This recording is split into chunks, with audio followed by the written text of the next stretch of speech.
এই ছোট ছোট টিপসগুলো কাজে লাগিয়েও কিন্তু বারবার ফলন পাওয়া সম্ভব। এটা একটা কাঁচামরিচ গাছ। এই মরিচগুলো দেখতে অনেকটা ভুটকা টাইপের, নাগামরিচ না হলেও নাগামরিচের জ্ঞাতি ভাই বলা চলে, বেশ ঝাল। তো গাছ ভর্তি মরিচ হয়েছিল। এখন সব মরিচ প্রায় উঠানো শেষ, লাস্টের কিছু ছিল একদম পেকে গিয়েছে, তাও তুলে নিলাম। তো এখনই মূল টিপস যেটা অ্যাপ্লাই করার সেটা করার সময়। এই যে দেখতে পাচ্ছেন কলার খোসা, এগুলো গত রাতে ভিজানো ছিল, মানে আগের দিন কলার খোসা ভিজিয়ে রেখে সেই পানিটা গাছের গোড়ায় দিয়ে দিচ্ছি। এটার মূল কারণ হচ্ছে কলার খোসা ভেজানো পানি গাছের জন্য একটি প্রাকৃতিক তরল সার হিসেবে কাজ করে, যা গাছের বৃদ্ধিতে সাহায্য করে। এতে পটাশিয়াম, ফসফরাস, ক্যালসিয়াম এবং অন্যান্য মাইক্রোনিউট্রিয়েন্ট থাকে, যা গাছের ফুল ও ফল ধারণ, শিকড়ের বৃদ্ধি এবং রোগ প্রতিরোধে সাহায্য করে।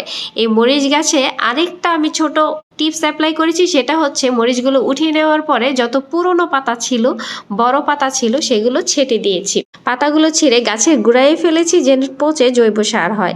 আর এই পাতাগুলো ছেটে দেওয়ার মূল কারণ হচ্ছে অতিরিক্ত খাদ্যরস টেনে গাছকে দুর্বল করে ফেলে। যে পাতাগুলো যার এখন আর কোনো অ্যাক্টিভিটি নেই, কোনো কাজ নেই, এই পাতা ছিঁড়ে ফেললেও কোনো সমস্যা নেই, তো এই পাতাগুলো ছেটে দিয়েছি। একে তো এই পাতার দরুন জৈব সার উৎপন্ন হবে, দ্বিতীয়ত গাছ আরও বেশি পুষ্টিগুণ পাবে।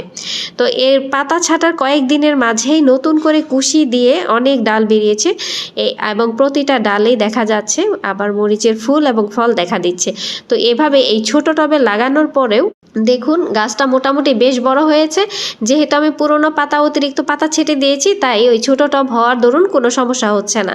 আর প্রয়োজনীয় খাদ্যরস মেটানোর জন্য মাঝে মাঝে 2-1 সপ্তাহ পর পর কিছু কলার খোসা ভেজানো পানি আপনি ব্যবহার করতে পারেন, তাহলে অবশ্যই অনেক ভালো ফলন পাবেন আশা রাখি। আমার এই ছোট্ট ছোট টিপস ভিডিওগুলো যদি আপনাদের একটু উপকারে আসে, যদি একটু ভালো লাগে, তাতেই আমার সার্থকতা।